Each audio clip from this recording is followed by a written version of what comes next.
Hello once again to all my fellow comic book and pop culture enthusiasts. Only had to work half a night tonight, so I came home and took a shower and got to start my weekend a little bit early.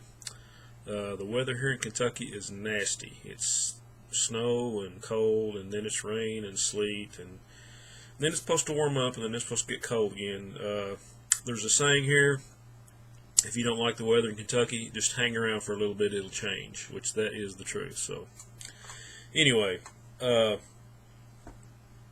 got a comic call in yesterday before I went to work, and I've just now I got to look through it. A little bit of late silver to late Bronze Age stuff, all Marvel and DC. Some stuff I just wanted to upgrade. Other stuff had some holes in the collection, so I'll just get started. Okay, this first four books are like one of my all-time favorite miniseries. And I know probably Howler Mouse and maybe Coast and Brownstar are a fan of this book. I'm not sure, but I would just assume. But this is America versus the Justice Society. And this is right around the time of Crisis, so they hadn't retroed the original Superman out and all that. But this is actually a great story. Of course, Roy Thomas, he is the Earth 2 Meister. The guy just wrote these characters so great. And you have Jerry Ordway on the covers, and I think like Howard Bender and Raphael Canan in the art, but you have Alfredo Alcala doing the ink, so really whoever did the pencils, he just made it all look great. I mean, it's kind of strange seeing Alcala doing superheroes after he's done all the horror stuff, but these books are really beautiful. And like I said, they got Jerry Ordway covers. Anyway, here's number one.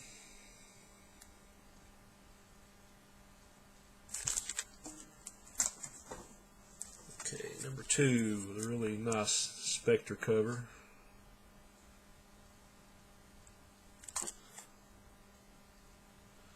Now, I'm not sure, I'm just assuming that they left a word out here because it's got Release the Justice Society die. Now, I'm just kind of assuming that they meant to put or die here because it looks like there's a little word missing.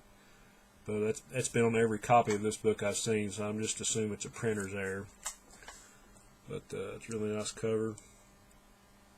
There's really not a whole lot of superhero action in this other than there's like a complete retelling of all their adventures in All-Star Comics from like, issue 3 when they first formed on up, and like when they teamed with the Justice League. And so you get to see flashbacks of just about every adventure that the JSA had up to this point. So it's really good reference book too. And I think on the inside of the covers it's got a little bibliography kind of telling you what story was in what issue and so forth. Okay, issue 3 with the Wizard.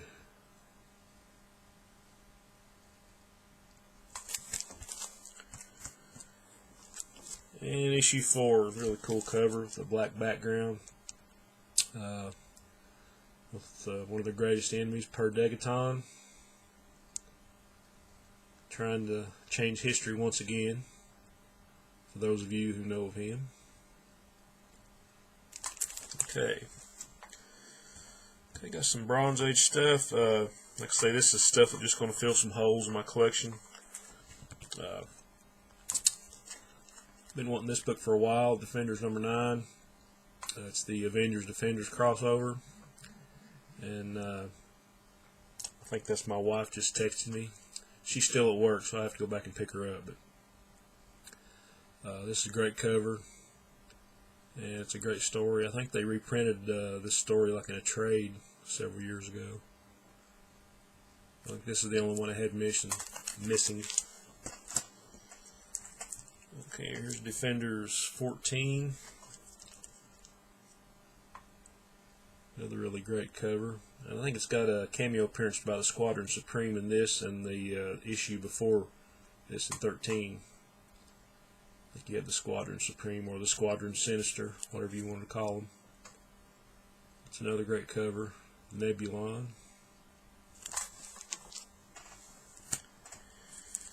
And this is just an upgrade to a book I already had. I think I may have shown the my original copy earlier when I was showing the Neil Adams stuff. This is Flash 215. And you got the crossover with the Golden Age Flash, and they're fighting Vandal Savage. It's a 52-page giant, and there's some more really cool reprints in the back. But I just really love this cover.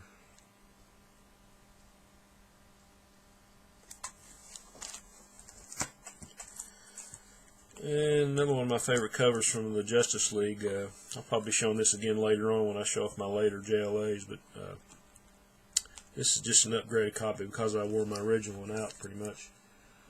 JLA 195, this is the first part of the three-part Justice Society and JLA team-up. And this, to me, this is one of the best covers Perez ever did. I think I might have seen Tim show this in one of his videos, but I absolutely love this story. You got the Justice Society, and there's a really great two-page pinup of the JLA and JSA in the middle of George Perez. This is just an awesome cover. And anytime you get to see an appearance of a Golden Age Superman, I think it's a real kick in a modern age book, so to speak. So JLA 195. And this is just filling a hole. It's not a real high grade book, but it's one of the early bronze Avengers I didn't have. This 104. Really cool Scarlet Witch cover.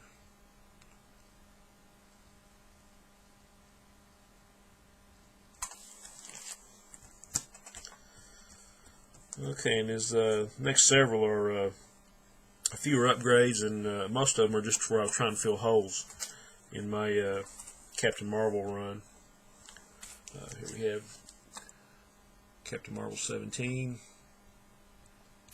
And this is actually the first issue where he and Rick Jones become one, so to speak. But the art in this is beautiful. You know, Gil Kane and Dan Adkins on the cover and the interiors. But this is just, I just love this book. Actually, I might have got 2 copies of this, I don't know, but no, it was something else.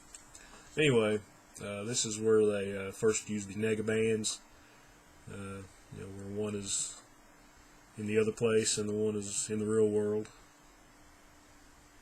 This is just an awesome book. Number 19.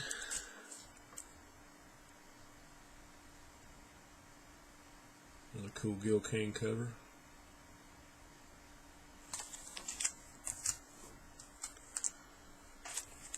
Number 20.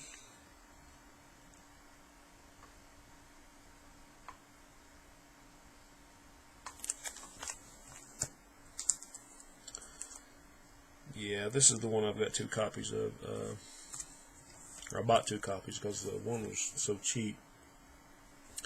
But this is 21. Really cool Captain Marvel and Hulk cover.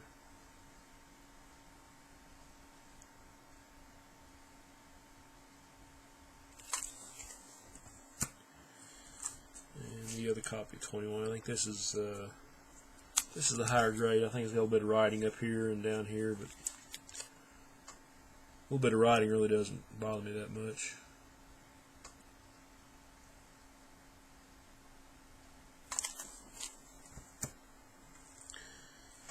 Captain Marvel 23. This was just to fill a gap. It was a lower grade. Got a little chip off the corner, or Marvel chirping as Hippie calls it. It's another cool picture frame cover.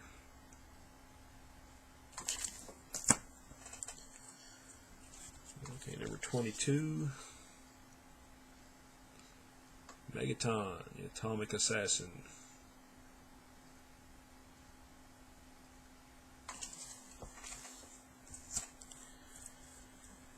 And this is where I upgraded a copy of Captain Marvel 25. And this is the start of the famous Jim Starlin run, the Thanos saga. It's just an awesome book.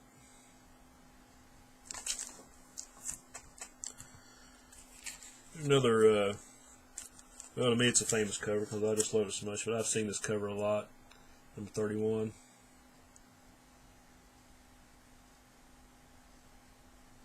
Got everybody and his brother behind him there.